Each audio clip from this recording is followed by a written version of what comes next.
지금으로부터 25년 전이죠. 2001년입니다. 그때 즈음 생각해 보면 참 걱정도 많고 희망도 많은 때였던 것 같아요.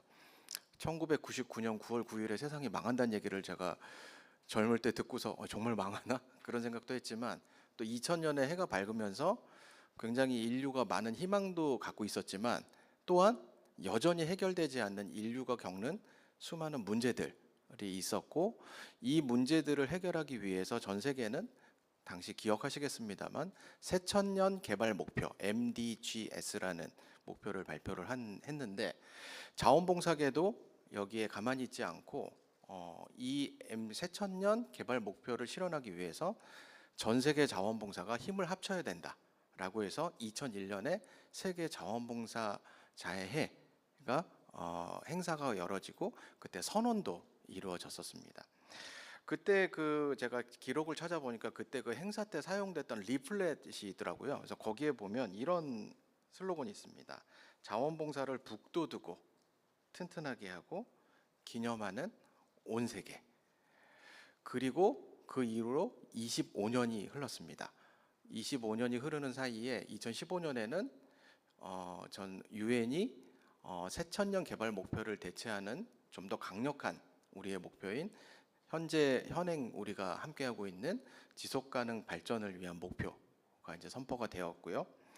그런데 25년이 다가오는 이 즈음에 전 세계 자원봉사계가 느끼기에 여전히 우리 인류가 가진 문제는 많이 있고, 우리 자원봉사자들의 참여는 좀 더 많이 필요한데, 아까 인사 말씀에서도 들으셨듯이 자원봉사자들이 참여하기에 환경이 그리 녹록지 않은 것도 사실이다라는 현실에 우리가 직면을 하면서 전 세계 자원봉사계는 올해를 2026년을 두 번째 세계 자원봉사자의 해로 선포를 하게 됩니다. 그리고 이것을 준비하기 위한 2024년 세계 자원봉사 대회가 우리 부산에서 열렸는데요. 그때 제시된 슬로건이 시민의 힘, 자원봉사를 통해 지속가능한 미래를 창조하자는 슬로건이 선포가 됐습니다. 이전에 비해서 좀 더 우리 자원봉사계가 또 온 인류가 실천을 통해서 인류의 문제를 해결해 나가자는 결의가 있었고, 얼마 전에는 이제 이 세계 자원봉사회를 맞아서 우리 한국에서도 세계 자원봉사회 한국위원회가 출범하는 행사가 있었습니다. 저도 이 자리에 말석을 차지하고 참석할 수 있었는데 굉장히 감동스러운 행사였었습니다. 근데 이날 행사가 끝나고 집으로 돌아가면서 그 감동의 여운이 가시면서 드는 생각은, 이게 또 예의 한 번씩 들썩이는 행사로 끝나서는 안 되고 우리 자원봉사계의 발전을 위해서 무언가를 우리가 성과를 남길 수 있는 한 해가 됐으면 좋겠는데, 그러려면 무엇을 해야 할까라는 걱정이 들었는데요. 그것과 관련돼서 제가 오늘 소개드리고 싶은 건 흔히 우리가 아이아베라고 부르는 세계 자원봉사 협의회쯤 되는 그 국제 단체가 있습니다. 거기서 세계 자원봉사 해를 맞아서 우리가 전 세계 자원봉사의 한 단계 도약을 위해서 우리가 다 같이 한번 힘씁시다, 행동합시다라고 하는 콜투 액션이라는 행동을 촉구하는 선언을 이제 제안을 하게 되는데, 세 가지 주제가 크게 인정과 지원과 보호, 이렇게 세 가지 키워드로 제시가 되어 있습니다. 이 내용을 조금 소개해드리면서 제 말씀을 좀 드리려고 하는데요. 세 가지 키워드에 있어서 키워드별로 각각 여러 가지 인사이트, 통찰의 명제들을 제시를 하고 있는데 간략하게 살펴보도록 하겠습니다. 먼저 인정과 관련돼서는 첫 번째, 자원봉사는 지속가능 발전을 위한 목표 달성에 필수적이다. 제가 말씀을 드렸죠. 두 번째, 자원봉사자는 지역사회나 개인에게 모두 유익하다. 그래서 자원봉사를 하는 사람이나 자원봉사를 받는 수혜자, 또 그 수혜자를 포함한 지역사회 모두에 유익하다라는 것을 다시 한번 강조를 하고 있죠. 실제로 제가 자원봉사 현장에서 만나면 그 자원봉사자들로부터 그런 이야기들을 많이 듣게 됩니다. 자원봉사를 통해서 건강해졌다. 자원봉사를 통해서 내가 좀 더 나은 사람이 되는 것 같은 느낌을 받는다. 뭐 여러 가지 이야기들이 있죠. 세 번째는 자원봉사자들의 자원봉사 활동이 변하고 있으니 그것을 지원하는 기관이나 단체도 변해야 된다라는 겁니다. 잘 아시는 것처럼 특히 젊은 층을 중심으로 해서 최근에는 자원봉사가 단지 헌신 혹은 좋은 일이기 뿐만이 아니라 좋은 일도 하지만 나도 성장했으면 좋겠어. 혹은 나의 적성이나 의미나 나의 마음에 맞는 그런 활동은 없을까를 찾거나 이러한 어떤 흐름들이 굉장히 많이 있고 또 시민들이 기관이나 단체를 경유하지 않고 스스로 활동을 만들어내는 주도적인 활동도 늘어나고 있다는 걸 알고 계실 겁니다. 제가 이러한 그 자원봉사계의 변화를 자원봉사계에서 강의 기회가 있을 때 이렇게 설명을 드리는 과정 중에 굉장히 자원봉사 경력이 오래된 자원봉사 선생님을 한번 만난 적이 있는데 그분이 질문을 했습니다. 자원봉사가 이렇게 변화되는 거는 강사님의 말씀을 들어서 잘 알겠는데 근데 지역에는 아직도 전통적인 자원봉사의 손길을 필요로 하는 곳이 너무 많습니다. 그런데 다들 재미있는 자원봉사를 찾으러 가서 일손이 없어요 라는 말을 또 들은 적이 있습니다. 사실 우리 현장에는 자원봉사가 좋은 일이기도 하지만 나의 의미를 찾는 일이기도 하다라는 새로운 흐름도 있지만 또 여전히 전통적인 자원봉사의 도움의 손길을 필요로 하는 곳도 많이 있는 굉장히 그 이중적인 상황을 저희는 맞이하고 있는 거죠. 네 번째는 자원봉사의 가치는 여전히 충분히 인정받지 못하고 있다라는 것입니다. 제가 강의나 어떤 발제를 할 때 흔히 인용하는 말 중에 하나가 저도 현장에서 들은 말입니다만 돈도 안 되는 일 뭐하러 그리 열심히 하러 다니냐 라는 말. 아마 전국에 오늘도 수많은 자원봉사자들이 그런 말씀을 들으셨을 겁니다. 그 말을 듣고 또 자원봉사 활동을 하시면 칭찬을 받아도 모자랄 판에 그런 말씀들을 들으시면서 또 한편으로 위축되고 기분이 상하시고 이런 상황들을 보게 되는데 앞으로 자원봉사해를 맞아서 우리 자원봉사가 충분히 인정받도록 하려면 어떻게 해야 되느냐 하는 것을 우리가 함께 고민해야 되겠다고 하는 것이 제안이고요. 인정과 관련돼서 마지막은 자원봉사에 대한 근거나 연구가 필요하다. 앞서서 그 첫 번째, 두 번째 통찰, 자원봉사는 개인이나 사회, 자원봉사자나 공동체 모두에게 유익하다라는 것이 우리가 느낌적인 느낌으로 알고 있는데 그래서 진짜 얼마나 어떻게 유익해? 라는 답변에 저희가 대답하기가 좀 어려운 상황이 있는 것은 사실입니다. 아마 그런 것들 느끼실 텐데 아마 전 세계적으로 또 유엔에 설치된 그 자원봉사 기구인 UNV에서도 최근에 굉장히 신경 쓰고 있는 것 중 하나가 자원봉사가 얼마나 우리에게 도움이 되는지를 측정하려고 하는 본격적인 노력을 시작을 했습니다. 그래서 그 최근에 그 4년마다 한 번씩 그 UNV에서 전 세계 자원봉사 그 동향을 조사하는 조사 결과 보고서를 내는데 올해 또 그 결과 보고서가 나왔는데 올해는 특히 그 이전의 조사와는 달리 그 사이에 자원봉사의 성과를 측정하기 위한 도구를 개발을 했고 그거를 적용한 조사 결과를 제안을 하고 있는데 여기서 그 자원봉사가 만들어내는 성과를 측정하는 지표가 굉장히 복잡한데 간단히 그 구조만 좀 말씀을 드려보면 크게 네 가지 차원으로 구성이 되어 있습니다. 첫 번째는 개인들에게 어떤 유익이 있는가, 즉 도움을 받는 사람이나 도움을 주는 사람에게 어떤 유익이 있는가를 측정해내는 것이죠.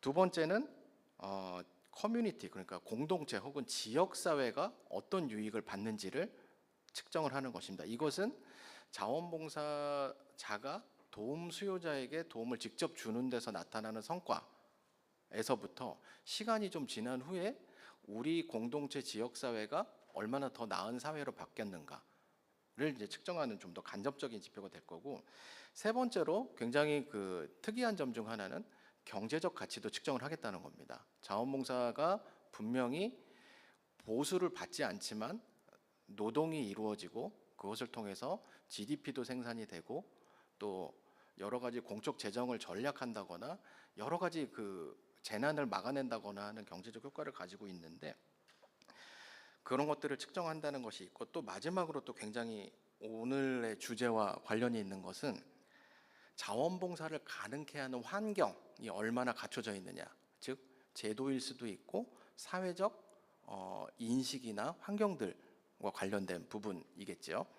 그래서 이런 부분들이 인정을 위해서 여러 가지 그 과학적이고 체계적인 노력도 이루어지고 있다라는 말씀을 드리면서, 여기 마지막 차원에 보시면 자원봉사가 활성화될 수 있도록 하는 환경을 만들자라는 측면이 있잖아요.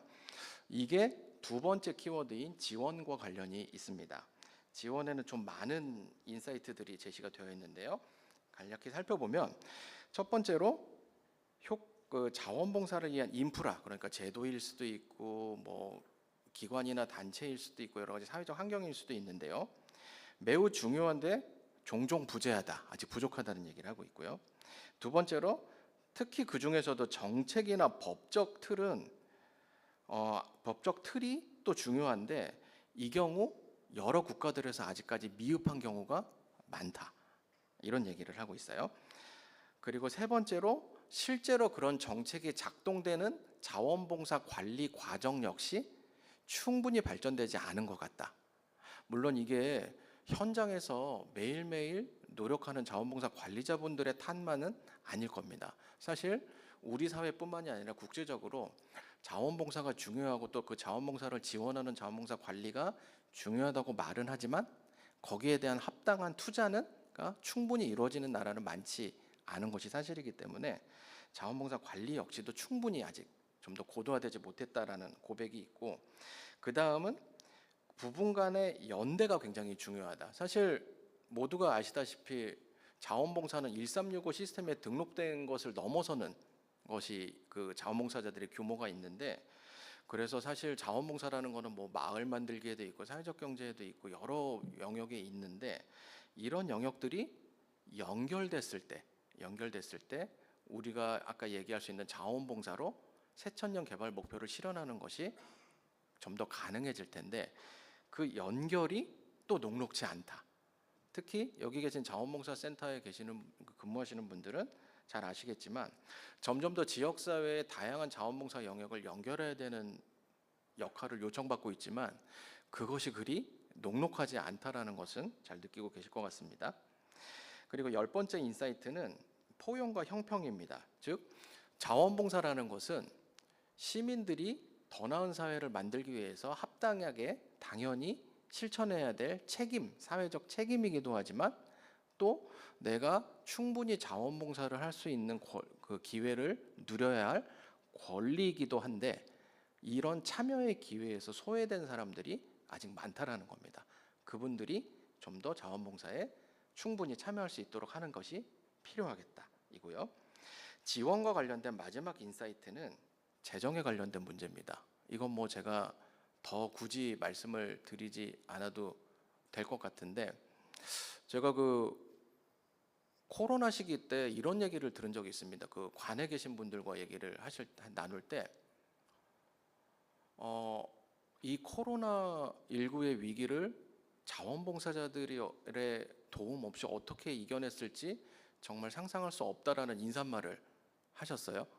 그리고 이제 그 기관장께서는 이제 인사말을 하시고 이제 다른 또 일정이 있어서 가셨는데, 그리고 회의가 열렸어요. 회의가 열렸는데 첫 번째 안건이 자원봉사 재정 삭감안이었어요. 그래서 저는 물론 코로나19 때 다 어려웠기 때문에 모든 정책 영역과 부서의 예산이 다 같이 삭감됐을 거라는 건 알고 있지만, 코로나19의 위기를 극복했는데 자원봉사자의 힘이 너무 크다는 어떤 인사말과 자원봉사에 관련된 재정의 삭감안, 이 두 가지가 제 안에서 잘 섞이지 않았습니다. 그래서 어쨌든 이거를 저희만 느끼는 건 아닌 것 같고 전 세계적으로 느끼는 것 같아서 자원봉사의 활성화를 위해서는 충분한 재정의 투자가 필요하다, 이제 이런 얘기가 있는 것이죠. 마지막 인정과 지원을 지나서 마지막 키워드 보호에 관한 것입니다. 아마 익숙히 잘 알고 계시는 이야기일 텐데 우리만 고민하는 것이 아니라 전 세계적으로 고민이 있는 것 같아요. 첫 번째는 국가, 지역, 조직 주도의 이니셔티브에서 권력 불균형을 다루고 자원봉사자들의 역량을 강화하자.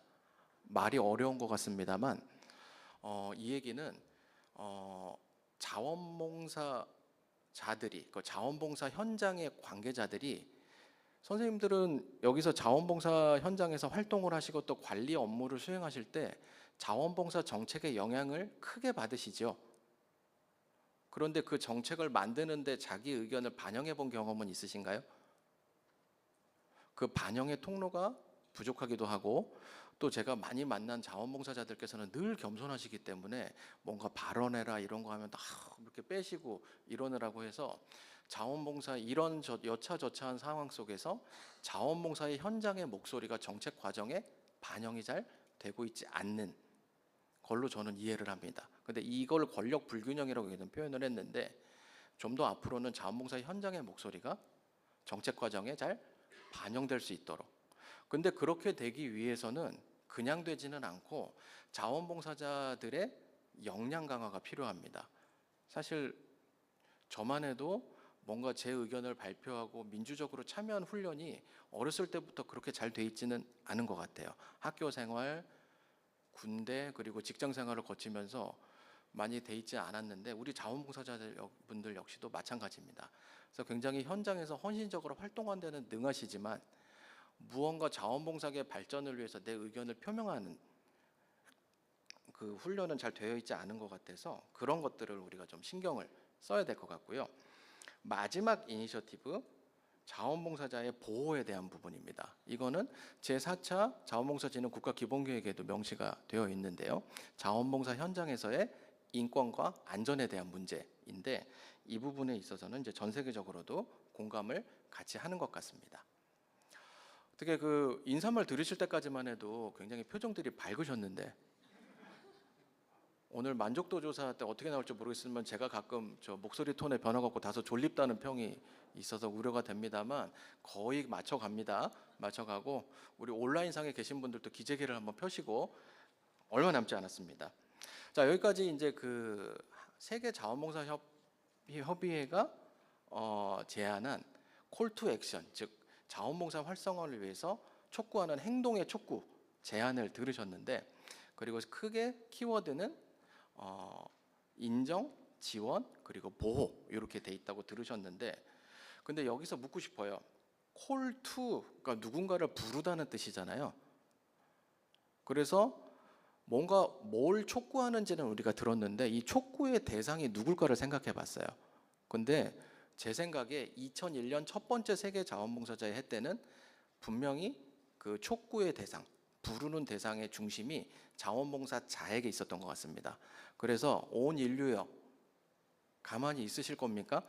인류의 문제를 위해서 나서주세요 였는데, 25년이 지난 두 번째 2026년 세계 자원봉사자의 해에 그 호소의 대상은 자원봉사자이기도 하지만 좀 더 중점은 국가와 사회에 있다고 저는 생각이 듭니다. 그리고 그래서 오늘 경기도 자원봉사센터에서 이런 주제로 이런 컨퍼런스를 마련했다고 생각을 하는데요. 그래서 좀 더 국가와 사회가 자원봉사의 정책 그리고 사회적 인정을 위해서 좀 더 노력하라는 저는 호소로 들렸고, 이거를 위해서 우리가 함께 뭘 노력해야 될까? 아마 이 구체적으로 이것이 어떻게 적용되고 또 현장에서 어떻게 노력해야 될지는 이후에 말씀 주실 네 분의 토론자들께서 말씀을 주실 테지만, 저는 세 가지의 큰 방향만 말씀을 드리고 말씀을 마치고자 합니다. 첫 번째, 자원봉사자들에게 참여를 촉구하는 거 좋은데 그거에 걸맞게 그 자원봉사자들이 잘 참여할 수 있는 조건도 마련해야 된다. 이것이 우리 자원봉사계에 있는 분들부터가 먼저 정치권에게, 그리고 사회에게, 그리고 정부에게 요청해야 될 내용이라고 생각이 듭니다. 우리가 얘기하지 않으면 스스로 저절로 되지 않기 때문에 그렇습니다. 두 번째, 그리고 반드시 우리가 거기에 수반돼서 얘기해야 될, 그리고 이해하고 설득시켜야 될 중요한 이야기는 자원봉사 지원은 비용이 아니라 사회적 투자라는 것을 분명히 해야 될 것 같습니다. 아마 현장에서 많이 들으실 것 같아요. 그거 자원봉사면 돈 안 받고 하는 건데 그 사업에 예산이 왜 필요해요? 이런 말씀 많이 들으실 거예요. 그런데 좋은 일을 하는데도 예산이 들어갑니다. 다만 자원봉사자들이 수당이나 급여를 안 받을 뿐이지 좋은 일을 하는데도 예산이 필요하고 또 그 좋은 일을 하시는 자원봉사자들을 북돋우는데도 예산이 필요하다는 겁니다. 마지막으로 가장 중요한 건 구체적이고 진심 어린 사회적 인정이라고 생각합니다. 제가 아까도 말씀드렸듯이 돈도 안 되는 일 뭐하러 그리 열심히 하러 다니냐는 말이 더 이상 우리 자원봉사자들의 귀에 들리지 않는 이 사회를 만들려면 어떻게 해야 될지를 우리가 함께 고민하면 좋겠다는 말씀 드리면서 제 말씀 여기서 마치도록 하겠습니다. 경청해 주셔서 감사합니다.